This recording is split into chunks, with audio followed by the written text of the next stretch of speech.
Everyone, আমি আবার চলে এসে তোমাদেরকে নিয়ে দেখে নাও। একটা বাস এসছে, কিন্তু আমার বাস না। তোমাদের সবার প্রথমে জানা শুভ নববর্ষ, তোমরা সবাই ভালো করে সুস্থ দেখো। আর আমার নিউ লুকটা দেখে নাও, ড্রেস পরেছি, কেমন লেগেছে কমেন্ট করে জানিও। অফিসে যাচ্ছি, আমাদের পয়লা বৈশাখের ছুটি নেই, আমাদের উইকলি অফ একটাই শুক্রবার, আমার ফ্রাইডে ছুটি। সেই দিনে আমি ঘরে থাকতে পারি, নাহলে আমার কোনো ছুটি নেই। যাই হোক, বহুত তো রোদ আছে, গরমও আছে প্রচুর। আজকে কারা কারা তোমরা পয়লা বৈশাখে নতুন নতুন জামা পরছো না পরছো সব প্লিজ কমেন্ট করে জানিও। আমি তো পরে নিচ্ছি রেডি, অফিসে যাচ্ছি। আজকে আমার স্পেশাল ডে, আমার বার্থডে।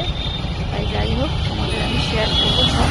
আমি একটা শেয়ার করেছি কিছুবার রাত্রি 12টার পর আমার ছেলে কেক কেটেছিল, নিজের দিদি, সেটাও OnePlus, আমার ফোনও OnePlus, সেটাও আমার ছেলে গিফট করেছিল। ব্লুটুথটাও গিফট করেছে, বার্থডে গিফট। আমার তো কেউ নেই যে দেবে, এই আমার ছেলেই দেয়, জানে আমার মা কিছু কেনে না, এগুলো আমার ছেলেই দেয়। চলো, সবাই ভালো থাকে,